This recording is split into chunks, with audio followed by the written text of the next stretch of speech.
नमस्कार, स्वागत है आप सभी का आर्य न्यूज में। मैं आपके साथ निकिता कश्यप। बुलेटिन की शुरुआत करते हैं।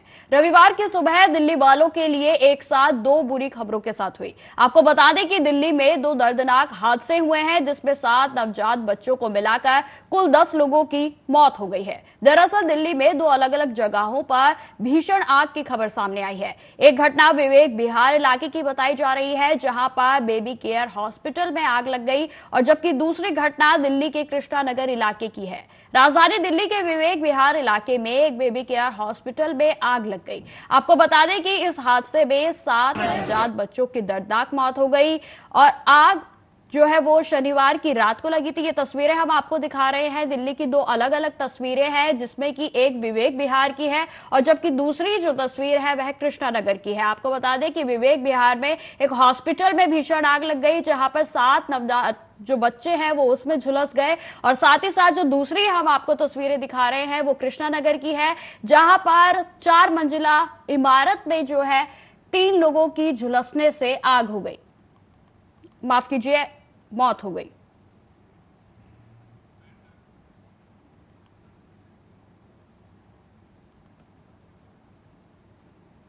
तो इसी खबर पर अधिक जानकारी के लिए हमारे साथ हमारे संवाददाता राजीव तिवारी जुड़ गए हैं। तो राजीव, सबसे पहले बात करते हैं विवेक विहार की, जहां पर चाइल्ड केयर सेंटर में जो है आग लग गई और जहां पर 7 बच्चों के झुलस जाने की खबर सामने आई है। फिलहाल ताजा अपडेट क्या है?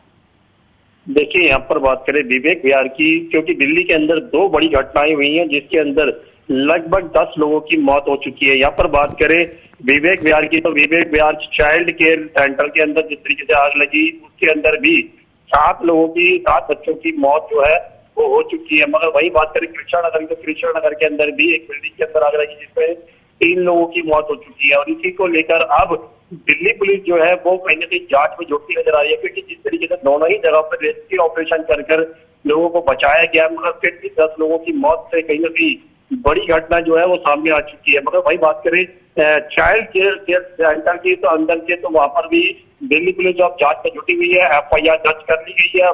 जो मालिक है उसके ऊपर भी FIR कर ली गई है, मगर मालिक जो है वो अभी भी फरार बताया जा रहा है। और इसी को लेकर दिल्ली सरकार के द्वारा भी संज्ञान लिया जा चुका है। और जहां तक कि अरविंद केजरीवाल की बात करें या फिर स्वास्थ्य मंत्री सौरभ भारद्वाज की बात करें, उनकी तरफ से भी संज्ञान लिया जा चुका है और दोषियों के ऊपर कार्रवाई करने की बिल्कुल अपील की गई है। जी राजीव, जिस तरीके से आपने बताया कि आग लगी है और आग के कारण जो है काफी लोग उसमें झुलस गए, अगर विवेक विहार की बात की जाए तो आग किस कारण से लगी? देखिए, यहाँ पर बात करें विवेक विहार की, चाइल्ड केयर सेंटर के अंदर कहते आग जो लगी थी वो कल लगी थी, मगर यहाँ पर बात करें इस तरीके से आग के घटनाओं की, यानी कि तो आग का अभी तक ये नहीं स्पष्ट हो पाया है कि आग का किन कारणों से लगी थी। दूसरा यहाँ पर बात करें, सबसे बड़ी बात जो है चाइल्ड केयर सेंटर के अंदर जिस तरीके से NOC होनी चाहिए थी वो अभी तक नहीं स्पष्ट हो पाई है, और क्योंकि फायर के इंतजाम लगभग कह सकते नहीं बताए जा रहे हैं। और यहाँ तक कि अब दिल्ली पुलिस जो है इसको लेकर FIR भी दर्ज कर चुकी है, और अब जो मालिक है उसके ऊपर भी कार्रवाई की जाएगी। मगर मालिक जो है वो फरार है, ताकि दिल्ली पुलिस की कस्टडी में नहीं। हम दिल्ली पुलिस जो है उसको पकड़ने के लिए टीम बना चुकी है। जी, इस हादसे में और कितने नवजात जो हैं उनका अभी तक उपचार चल रहा है? देखिए, यहाँ पर बात करें इस चाइल्ड केयर सेंटर की, तो यहाँ पर लगभग कह सकते बच्चों का इलाज चल रहा था, जिसके अंदर 7 बच्चों की मौत हो चुकी है। मगर कुछ बच्चों को रेस्क्यू ऑपरेशन के द्वारा जरूर बचा लिया गया है, मगर अभी तक पूरी तरीके से स्पष्ट जानकारी जो है वो दिल्ली पुलिस की जांच के बाद ही स्पष्ट हो पाएगा। मगर दिल्ली पुलिस की तरफ से अभी तक इसको लेकर कोई बड़ा बयान जो है वो नहीं दिया गया। मगर दिल्ली सरकार जो है इस मामले के अंदर संज्ञान ले चुकी है, और खुद स्वास्थ्य मंत्री के तरफ से भी इसके अंदर दोषियों के ऊपर कार्रवाई करने की मांग की जो है वो स्वास्थ्य विभाग की तरफ से बिल्कुल की गई है। जी, बताया जा रहा है जहाँ का केयर सेंटर है, तो वहां पर किसी तरीके की कोई पुलिस की ओर से छापेमारी भी की गई है क्या? इस तरीके की लापरवाहियां जो है वो पहले भी देखी जा चुकी हैं? देखिए, यहाँ पर बात करें जिस तरीके से केयर सेंटर की, तो चाइल्ड केयर सेंटर के अंदर अभी तक ये स्पष्ट नहीं हो पाया है कि इस बिल्डिंग को NOC मिली थी या नहीं मिली थी, क्योंकि फायर विभाग की तरफ से अभी तक इसकी जानकारी नहीं मिल रही है। दूसरा यहाँ पर बात करें एमटीडी की, तो वह भी फायर विभाग की तरफ से जो कहते हैं जो कदम उठने चाहिए थे एनओसी लेकर, क्या एनओसी उसको मिली थी नहीं मिली थी ये अभी तक जानकारी नहीं मिल रही है। मगर यहाँ पर जिस तरीके से अब कार्रवाई करने की बात जो है वो की जा रही है, दिल्ली पुलिस की तरफ से एफआईआर जरूर दर्ज कर ली गई है, मगर अभी तक आरोपी को पकड़ा नहीं गया है और उसके बाद ही स्पष्ट हो पाएगा कि एनओसी थी या नहीं थी। मगर जिस तरीके से 7 बच्चों की मौत हुई है उसको लेकर जरूर दिल्ली के अंदर विवाद बढ़ चुका है। जी, क्या सभी के शवों का पोस्टमार्टम जो नवजात शिशु थे वो हो गए हैं, उनके परिवारजनों को सौंप दिए गए हैं?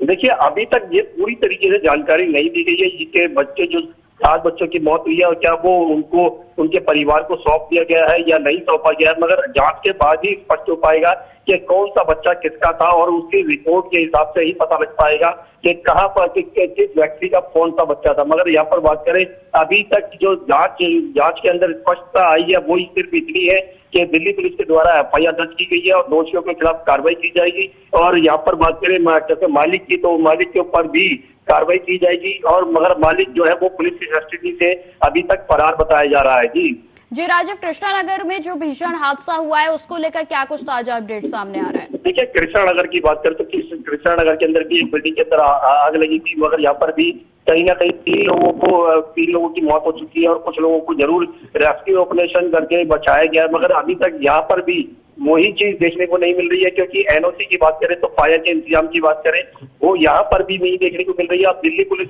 यहाँ पर भी किस तरीके से कार्रवाई करेगी और बार बार कहीं ना कहीं जब गर्दियां बढ़ती है तो इस तरीके की फैक्ट्रियों के अंदर या फिर कहीं और जगहों पर आग लगने की घटना देखने को मिलती है। मगर वहां पर भी लगातार यही जानकारी मिलती है कि एनओसी नहीं है, फायर के इंतजाम नहीं कर रहे, जिसकी वजह से इतना बड़ा हादसा जो है वो होता हुआ नजर आता है। जी कृष्णानगर में जो हादसा हुआ है वो एक 4 मंजिला घर में हुआ है, पार्किंग में हुआ है, तो क्या यहाँ पर किस कारण से आग लगी? क्या शॉर्ट सर्किट की वजह से लगी या फिर कोई अन्य कारण था जिसके कारण इतनी भीषण आग लगी? देखिए बिल्डिंग की बात करें और जब तक कि पार्किंग की बात करें तो पार्किंग के अंदर जब भी गाड़ियां खड़ी करी जाती है तो कहीं ना कहीं फायर के इंतजाम बिल्कुल किए जाते हैं, क्योंकि फायर सिलेंडर की बात करें या फिर फायर इंतजाम की बात करें बिल्कुल किए जाते हैं, क्योंकि सबको पता है कि जहाँ पर पार्किंग होती है वहां पर इस तरीके के इंतजाम करने पड़ते हैं। मगर यहाँ पर बात करें जिस तरीके से बिल्डिंग की, तो बिल्डिंग के अंदर क्या कार्रवाई की जाएगी या दिल्ली पुलिस की तरफ से ही स्पष्ट हो पाएगा। मगर आगे की कदम जो है वो दिल्ली पुलिस उठाती नजर आ रही है। शॉर्ट सर्किट का जरूर कहा जा रहा है, मगर अभी तो पुख्ता तौर पर इसको नहीं माना जा सकता कि शॉर्ट सर्किट की वजह से आग लगी थी या किसी और कारण से। जी और अगर बात की जाए तो यह जो हादसा हुआ वो कब हुआ? रात के समय, किस समय की ये वारदात जो है बताई जा रही है?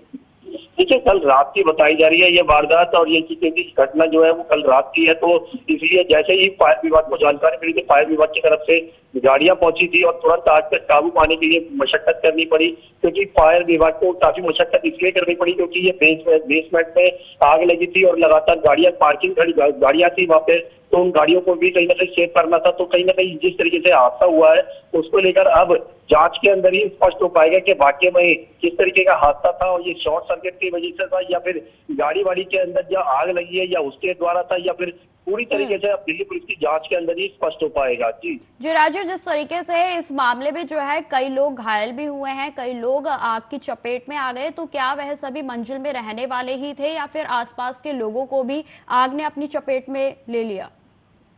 देखिए यहाँ पर ये अभी तक पूरी तरीके से जानकारी नहीं मिली है कि ये इस बिल्डिंग के जो 3 व्यक्ति मरे हैं वो इस बिल्डिंग के ही थे या फिर आसपास के लोग थे। मगर कहीं ना कहीं जैसे ही आग की जानकारी मिली थी तो कुछ लोगों ने आग पर काबू पाने के लिए पानी का इंतजाम जरूर किया था, मगर शायद उसी वजह से कहीं ना कहीं वो आग लगी थी। और यहाँ पर जिस तरीके से आग बढ़ी है और उसके बाद कहीं ना फायर विभाग की तरफ से कोशिशें की गई, मगर अभी तक दिल्ली पुलिस की तरफ से स्पष्टता नहीं दी गई है। दिल्ली पुलिस ही बताएगी कि आग के कारणों का क्या कारण था और आग कैसे लगी थी शॉर्ट सर्किट की वजह से, और तो जो भी दोषी होगा उसके ऊपर कार्रवाई करने की बात जो की गई है वो भी किस तरीके से की जाएगी ये दिल्ली पुलिस की रिपोर्ट के अंदर ही पता लग पाएगा। जिस तरीके की तस्वीरें राज्य सामने आ रही हैं उसे देखकर साफ जाहिर होता है कि नुकसान जो है वो काफी हुआ है, तो कितना नुकसान जो है तकरीबन इस भीषण आग में हुआ? देखिए यहाँ पर बात करें नुकसान की, तो नुकसान अभी तक पूरी तरीके से स्पष्ट नहीं है। ये जांच के अंदर ही पता लग पाएगा। मगर जिस तरीके से आग लगी थी और जिस तरीके से बिल्डिंग के अंदर आग फैली और उसके बाद कहीं ना कहीं स्थिति बिगड़ी, तो उसको लेकर भी कहीं ना कहीं परिस्थिति को संभालने के लिए फायर विभाग की तरफ से बड़ी मशक्कत जरूर की गई थी। मगर अब जिस तरीके से कार्रवाई करने की बात की जा रही है और कार्रवाई किस तरीके की हो पाएगी, ये तो जांच में ही स्पष्ट होगा। जी जी, जिस तरीके से हादसे में अभी तक 3 लोगों की मौत हो चुकी है, लेकिन 10 लोग जो हैं अभी भी घायल बताए जा रहे हैं, तो क्या मौत का आंकड़ा और भी आगे बढ़ सकता है? देखिए, यहाँ पर बात करें जिस तरीके से 3 लोगों की मौत की और 10 लोगों के घायल होने की, मगर यहाँ पर बात करें तीनों ही बॉडियां जो है वो इतनी ज्यादा झुलस चुकी थी जिनको पहचान करना मुश्किल हो पा रहा है। इसीलिए कहीं ना कहीं उनके परिवारों को बॉडियां जो नहीं दी गई है, डीएनए के बाद ही स्पष्ट हो पाएगा कि किसकी बॉडी कहाँ देनी है। मगर यहाँ पर जिस तरीके से लगातार पुलिस जो है वो जांच में जुटी हुई है, तो उससे साथ जारी रहते हैं, कहीं बड़ी कोशिशें जो है वो दिल्ली पुलिस के द्वारा की जा सकती है। जी जी राजीव, घटना को लेकर फायर ब्रिगेड की ओर से, उनके अधिकारियों की ओर से क्या कोई आधिकारिक बयान सामने आया है? देखिए, फायर विभाग की बात करें तो फायर विभाग की तरफ से जरूर कहा गया है कि उन्होंने काफी टाइम लगा और आग पे जैसे ही उनको जानकारी मिली, गाड़ियां आनन फानन में पहुंची है और आग पे कंट्रोल पाने के लिए पूरी मशक्कत करनी पड़ी। रेस्क्यू ऑपरेशन के द्वारा लोगों को बाहर निकाला गया। तो इससे साथ जाहिर रखेंगे कि फायर विभाग की मशक्कत जरूर करनी पड़ी है, मगर यहाँ तक कि अभी तक पूरी तरीके से स्पष्टता नहीं हुई है कि कितने जान माल का नुकसान हुआ है, किस तरीके का और नुकसान है। ये तमाम जानकारी जो है वो कहीं ना कहीं पुलिस के बाद ही रिपोर्ट के अंदर ही स्पष्ट हो पाएगा। जी जी, जिस तरीके से ऐसा, अगर एक बार और हम विवेक विहार की बात करते हैं, क्योंकि वहां पर नवजात शिशुओं का जिस तरीके से वो आग में झुलस गए हैं, तो उनके परिवार वाले जो है वो अब इस सदमे में हैं। इसको लेकर क्या किसी परिवार वाले से भी किसी तरीके की जानकारी सामने आई है? देखिए, यहाँ पर बात करें विवेक विहार की, तो विवेक विहार के अंदर जिस तरीके से चाय के सेंटर के अंदर जब आग लगी थी, उसको लेकर भी परिजन जो है वो डरे हुए हैं, क्योंकि उनके बीच में भी डर देखने को मिल रहा है। क्योंकि जिस तरीके से इस सकते सेंटर की बात करें तो सेंटर के अंदर जिस तरीके से फायर के इंतजाम होने चाहिए थे, बच्चों के लिए कहीं ना कहीं सुविधाएं होनी चाहिए थी, वो सुविधाएं ना होते हुए भी कहीं ना कहीं इतनी बड़ा हादसा बना, जिसकी वजह से 7 बच्चों की मौत हुई। मगर यहाँ पर आप बात करें उनकी बॉडियों को देने की, तो बॉडियां अभी तक पूरी तरीके से नहीं दी गई है। पूरी जांच के बाद ही स्पष्ट हो पाएगा कि किसकी बॉडी कहाँ देनी है। मगर बच्चों के साथ इस तरीके से घटना घटी है, तो इसको लेकर दिल्ली सरकार और दिल्ली पुलिस जो है वो दोनों तरफ से काम करती हुई नजर आ रही है। जी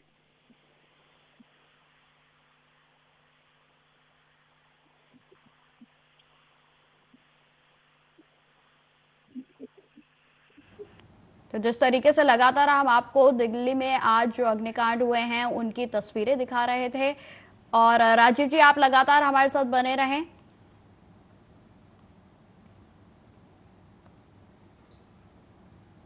खबरों में आगे बढ़ते हैं।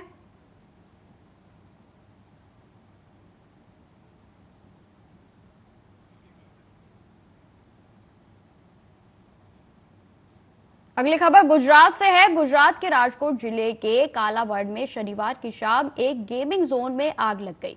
जानकारी के अनुसार सायाजी होटल के पीछे बने टीआरपी मॉल के गेमिंग जोन में आग लग गई है और अब तक हादसे में लगभग 30 लोगों की जान भी जा चुकी है। आपको बताते चले कि गेमिंग जोन में जिस समय घटना हुई उस वक्त बड़ी संख्या में लोग मौजूद थे और वीकेंड पर कई परिवार अपने बच्चों के साथ मॉल के गेम जोन में पहुंचे हुए थे। सूचना पाकर दमकल और पुलिस की टीम ने मौके पर पहुंचकर रेस्क्यू शुरू किया।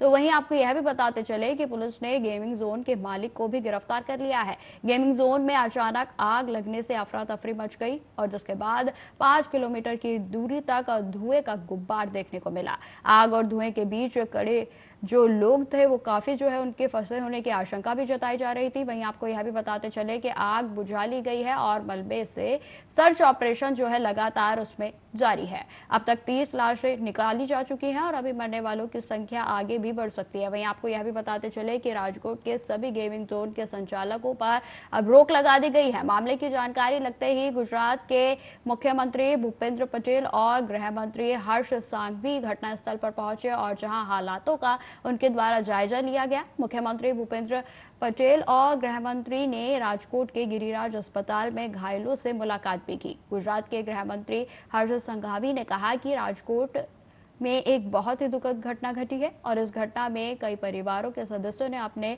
प्रियजनों को खो दिया है।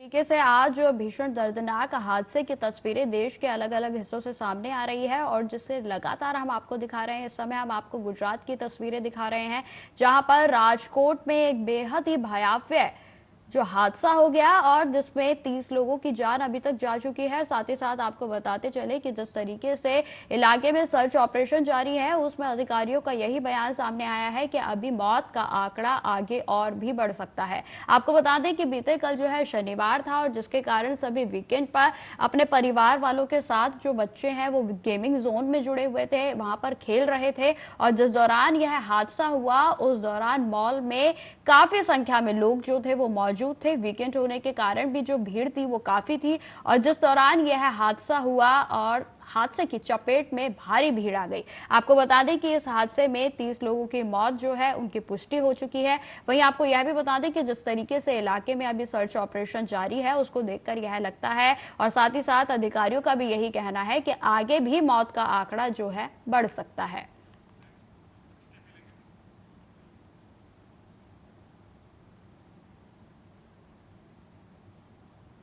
खबरों में आगे बढ़ते हैं। भारतीय मौसम विज्ञान विभाग को शनिवार को गंभीर चक्रवाती तूफान रेमल को लेकर अलर्ट जारी किया गया था।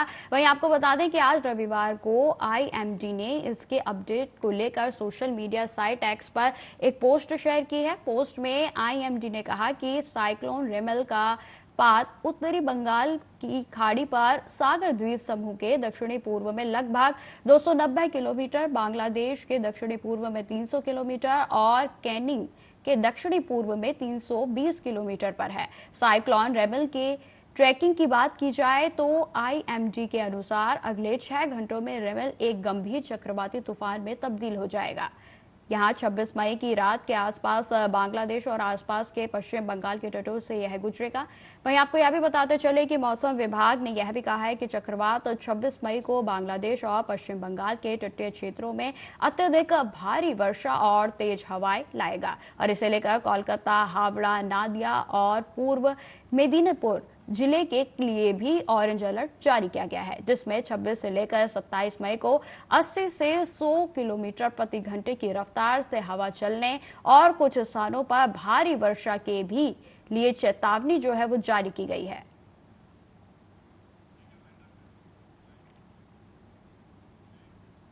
तो फिलहाल इस बुलेटिन में इतना ही। देश दुनिया की तमाम खबरों की जानकारी के लिए बने रहें हमारे साथ। नमस्कार।